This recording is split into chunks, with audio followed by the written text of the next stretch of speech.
আজকের একাদশ শ্রেণীর সমাজবিজ্ঞান প্রথম পত্রের চতুর্থ অধ্যায়ের সমাজবিজ্ঞানের মূল ও প্রত্যয়। এই অধ্যায় থেকে আমাদের আজকের আলোচনার বিষয় সংস্কৃতি এবং সভ্যতা। এগুলোর মধ্যে সংস্কৃতি এবং সভ্যতা নিয়ে আজকে আমাদের ক্লাসটি আলোচিত হবে। তাহলে এখন আমরা জানবো সংস্কৃতি সম্পর্কে। এই সংস্কৃতি প্রত্যয়টি সামাজিক বিজ্ঞানের একটি গুরুত্বপূর্ণ প্রত্যয় এবং এটি সমাজ বিজ্ঞান এবং নৃবিজ্ঞানের সমানভাবে গুরুত্বপূর্ণ বটে। সংস্কৃতি বলতে সাধারণত আমরা নাচ, গান, নাটক, আবৃত্তি, কৌতুক ইত্যাদি বিনোদনমূলক বিষয়গুলোকে আমরা সংস্কৃতি বলতে বুঝে থাকি। কিন্তু সমাজবিজ্ঞানে এই সংস্কৃতির প্রত্যয়টি সম্পূর্ণ ভিন্ন একটি অর্থে বোঝানো হয়ে থাকে এবং এই সংস্কৃতির ইংরেজি শব্দ হচ্ছে কালচার, যার অর্থ হচ্ছে সংস্কৃতি। এবং এই সংস্কৃতির আরো খাঁটি বাংলা হলো কৃষ্টি, যার অর্থ কর্ষণ করা, শ্বাস করা। এই কালচার শব্দটি ল্যাটিন কলিরি থেকে এসেছে, কলিরি শব্দ থেকে এসেছে, ল্যাটিন শব্দ কলিরি থেকে, যার অর্থ মাটি চাষ করা। এবং ইংরেজি সাহিত্যে এই কালচার শব্দটি 1600 শতকের দিকে ফ্রান্সিস বেকন সর্বপ্রথম ব্যবহার করেন এবং এই অর্থে আমরা সংস্কৃতি বলতে পারি আসলে এই মানুষের সৃষ্ট, মানুষ তার সামাজিক পরিমণ্ডলে বসবাস করতে গিয়ে যা কিছু চিন্তা ভাবনা করেছে এবং যা কিছু সৃষ্টি করেছে, উদ্ভাবন করেছে, তার সবগুলোর একত্রে রূপটাকে আমরা সংস্কৃতি বলে থাকি বা সংস্কৃতি বলতে পারি।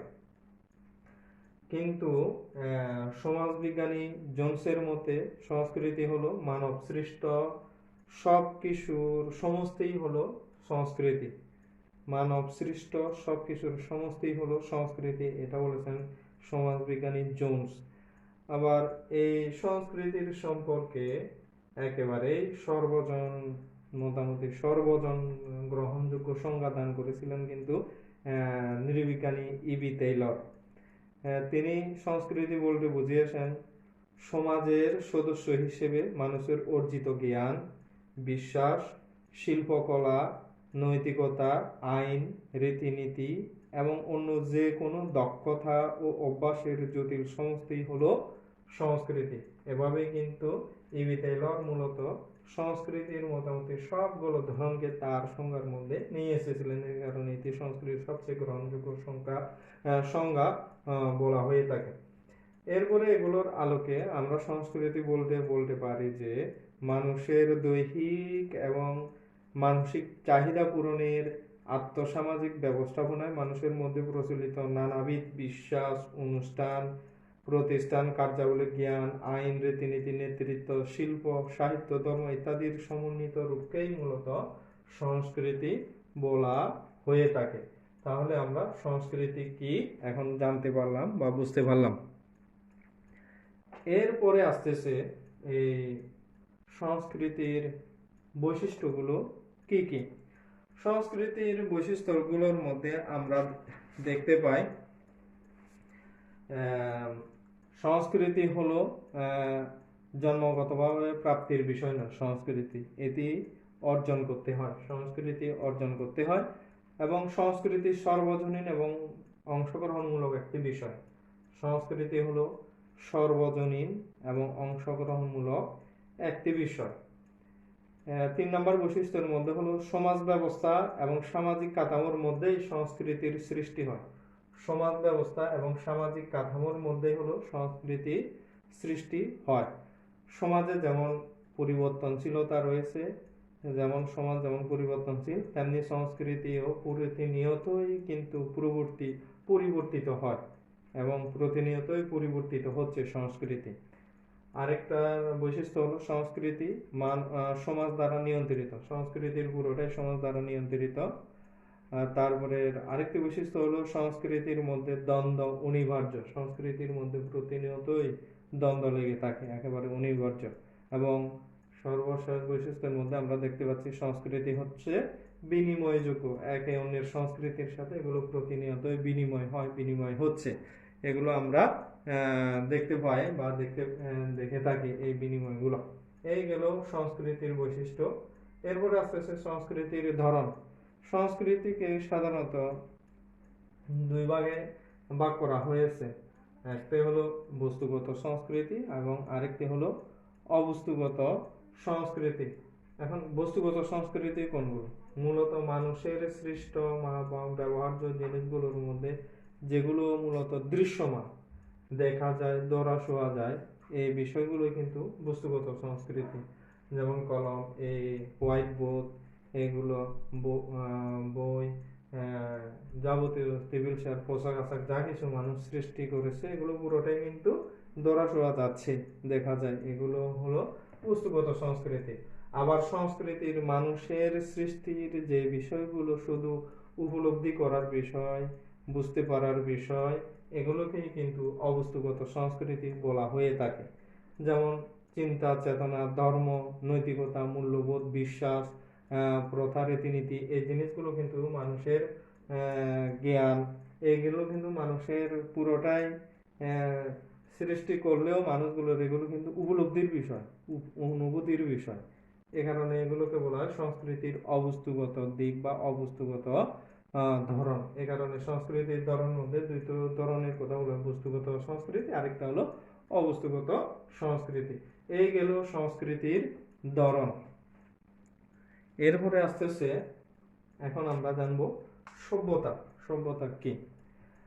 মূলত সভ্যতার ইংরেজি শব্দ হচ্ছে সিভিলাইজেশন, এবং এই সিভিলাইজেশন শব্দটির অর্থই হচ্ছে সভ্যতা। এবং এই সিভিলাইজেশন শব্দটির অক্সফোর্ড ইংলিশ ডিকশনারিতে সিভিলাইজ শব্দটির অর্থ করা হয়েছে হলো বর্বর অবস্থা থেকে উদ্ধার, জীবনযাত্রার কলাকৌশল শিক্ষা, মানুষকে জ্ঞানে আলোকিত ও তার রুচি মার্জিত করা। এই অর্থে কিন্তু সভ্যতার সংজ্ঞাটি বা সিভিলাইজ শব্দটির অর্থ নির্ধারণ করা হয়েছে অক্সফোর্ড ইংলিশ ডিকশনারিতে। আবার বাংলা ভাষায় সভ্যতার আবিধানিক অর্থ হলো শিষ্টতা, সামাজিকতা, জীবনযাত্রা প্রণালীর উৎকর্ষতা। কাজে সভ্যতা শব্দের উৎপত্তি হয়েছে কিন্তু শোভা হতে। শোভার অর্থ হলো যা সকলকে নিয়ে শোভা পায়, এই অর্থে কিন্তু এই সভ্যতার শব্দটির উদ্ভব হয়েছে। এখন আমরা দেখব এই সভ্যতা শব্দের এই সিভিলাইজেশন শব্দটি মূলত এসেছে ল্যাটিন সিভিলিস থেকে, যার অর্থ হলো নাগরিক। এই অর্থে সভ্যতা বলতে, এই উৎপত্তিগত অর্থে সভ্যতা বলতে মূলত সুসংহত নগরবান রাষ্ট্রের নাগরিক জীবনের অর্জিত গুণাবলীর সমগ্রকেই বোঝানো হয়েছে। এভাবে কিন্তু সভ্যতাকে নির্দেশ করা হয়েছে। তাহলে এখন আমরা জানবো বিভিন্ন বিজ্ঞানীরা, সমাজবিজ্ঞানীরা এই সভ্যতা বলতে কি বুঝিয়েছেন। মেঘাইবারোফেস সভ্যতা অর্থে যেটা বুঝিয়েছেন হলো, সভ্যতা অর্থে আমরা বুঝি মানুষ তার জীবন ধারণের ব্যবস্থা নিয়ন্ত্রণ করবে যে যান্ত্রিক ব্যবস্থা সৃষ্টি করেছে, তাই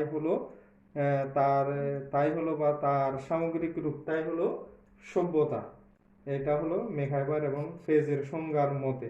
তবে লুইস হেনরি মর্গান তার অ্যানসিয়েন্ট সোসাইটি গ্রন্থে বলেছেন কুসংস্কার বর্জিত সমাজের চূড়ান্ত রূপ। কুসংস্কার বর্জিত সমাজের চূড়ান্ত রূপটাকেই তিনি সভ্যতা হিসেবে উল্লেখ করেছেন লুইস হেনরি মর্গান।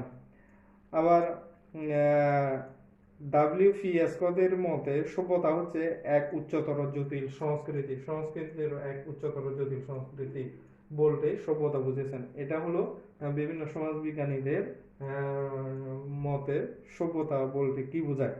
এখন আমরা জানবো এই সকল সংজ্ঞার মতে আমরা বলতে পারি মূলত বিজ্ঞান ও প্রযুক্তির সকল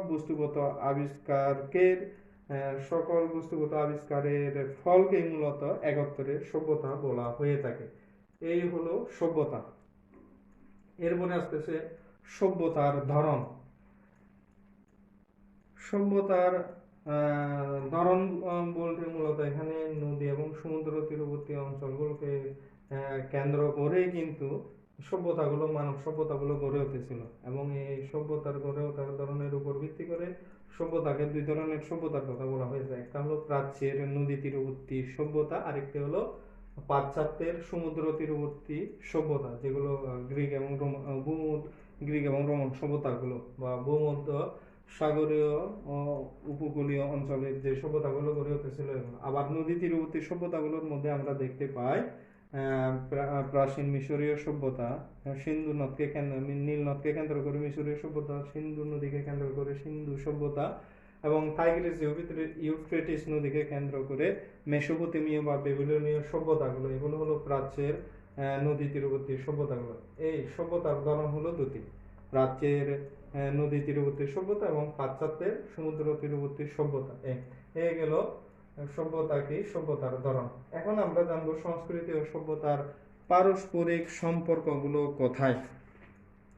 সংস্কৃতি ও সভ্যতা একে অপরের সাথে একেবারেই ওতপ্রোতভাবে জড়িত এবং একটি অপরটির উপর নির্ভরশীল বটে। এ কারণে একজন কবিকে যেমন তার কবিতা থেকে বিচ্ছিন্ন করা যায় না, তেমনি সংস্কৃতিকেও সভ্যতা থেকে পৃথক করার কোনো উপায় নেই বা পৃথক করা যায় না। এরই প্রেক্ষাপটে আমরা সংস্কৃতি ও সভ্যতার পারস্পরিক সম্পর্কগুলো এখন আলোচনা করব। এক নম্বরের মধ্যে সংস্কৃতি ও সভ্যতা আমরা দেখতে পাই যে আসলে আন্তঃনির্ভরশীল এবং আন্তঃক্রিয়াশীল। যেমন সংস্কৃতির দুটি অংশ, বস্তুগত এবং অবস্তুগত সংস্কৃতি। আবার বস্তুগত সংস্কৃতির চরম বিকাশই হলো সভ্যতা। এই অর্থে সংস্কৃতি ও সভ্যতার মধ্যে মূলগত কোনো পার্থক্য নেই, বরং তাদের মধ্যে ঘনিষ্ঠ সম্পর্ক বিদ্যমান বা ঘনিষ্ঠ সম্পর্ক রয়েছে বা দেখা যায়।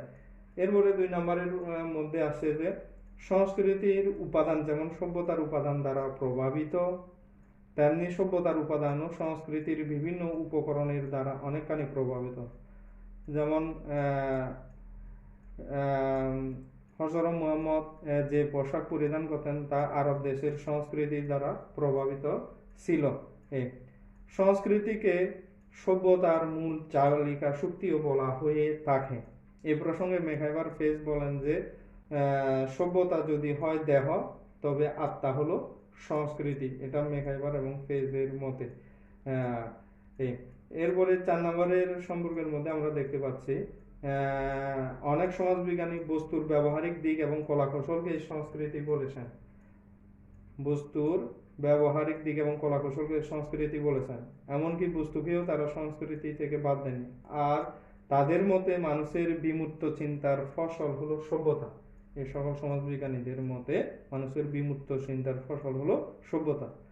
জার্মান দার্শনিক কান্টের মতে সংস্কৃতি হলো মানুষের আভ্যন্তরীণ বিষয়। সংস্কৃতি হলো মানুষের আভ্যন্তরীণ বিষয়। পক্ষান্তরে সভ্যতা হলো মানুষের বাহ্যিক আচরণের সাথে সম্পর্কযুক্ত।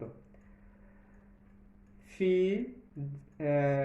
জিসবার্টের মতে সংস্কৃতি হলো অন্তস্থ, আত্মিক ও চূড়ান্ত, কিন্তু সভ্যতা হলো বাহ্যিক, যান্ত্রিক ও উপযোগিতামূলক। আবার কোন জাতির সভ্যতার উপাদান সরাসরি গ্রহণ করা যেতে পারে, কিন্তু সংস্কৃতির ক্ষেত্রে তা হয় না। যে কোনো জাতির সভ্যতার উপাদানগুলো সরাসরি গ্রহণ করা যেতে পারে, কিন্তু সংস্কৃতির ক্ষেত্রে তা হয় না। যেমন আমরা বর্তমানে এখনো পর্যন্ত পাশ্চাত্যের বিভিন্ন উপকরণগুলো, সভ্যতার বিভিন্ন উপকরণগুলো গ্রহণ করেছে, কিন্তু সংস্কৃতির সব উপাদানগুলো আমরা এখনো গ্রহণ করতে পারিনি বা গ্রহণ করিনি। এরপরে আসতেছে সংস্কৃতি হলো মানব প্রকৃতির প্রত্যক্ষ অভিব্যক্তি। সংস্কৃতি হলো মানব প্রকৃতির একেবারে প্রত্যক্ষ সরাসরি অভিব্যক্তি। পক্ষান্তরে সভ্যতা হলো মানব সৃষ্ট যাবতীয় যন্ত্রপাতি। সভ্যতা হলো মানব সৃষ্ট যাবতীয় যন্ত্রপাতি। এই হলো সংস্কৃতি ও সভ্যতার পারস্পরিক সম্পর্ক। তাহলে আমরা আজকের ক্লাসের মধ্যে আমরা জানতে পারলাম সংস্কৃতি কি, সংস্কৃতির বৈশিষ্ট্যগুলো কি, সংস্কৃতির ধরনগুলো কি, সভ্যতার ধরন কি, সংস্কৃতি ও সভ্যতার পারস্পরিক সম্পর্ক। এখান থেকে আমাদের এই বিষয়গুলো, সংস্কৃতি কি বা সংস্কৃতি বলতে কি বোঝায়, সংস্কৃতির বৈশিষ্ট্যগুলো কি, সংস্কৃতির কয়টি ধরন রয়েছে, বা বস্তুগত সংস্কৃতি কি, অবস্তুগত সংস্কৃতি কি, এই ধরনের করে জ্ঞানমূলক অনুধাবনমূলক প্রশ্নগুলো হয়। সভ্যতা কি, সভ্যতার ধরন কি, এবং সংস্কৃতি ও সভ্যতার পারস্পরিক সম্পর্ক বা পার্থক্য ব্যাখ্যা করো, বিশ্লেষণ করো, এই ধরনের করে জ্ঞানমূলক অনুধাবনমূলক প্রশ্নগুলো হয়ে থাকে। কাজে আজকের এই ক্লাস থেকে তো এগুলো জেনে নিয়ে তোমাদেরকে পাঠ্য বই থেকে আরো এগুলো ভালো করে পড়তে হবে। জ্ঞানমূলক অনুধাবনমূলক এবং বড় প্রশ্নের সংস্কৃত সভ্যতার সম্পর্কগুলো ব্যাখ্যা করো, বিশ্লেষণ করো, এই বিষয়গুলো। তাহলে আজকে এই পর্যন্তই।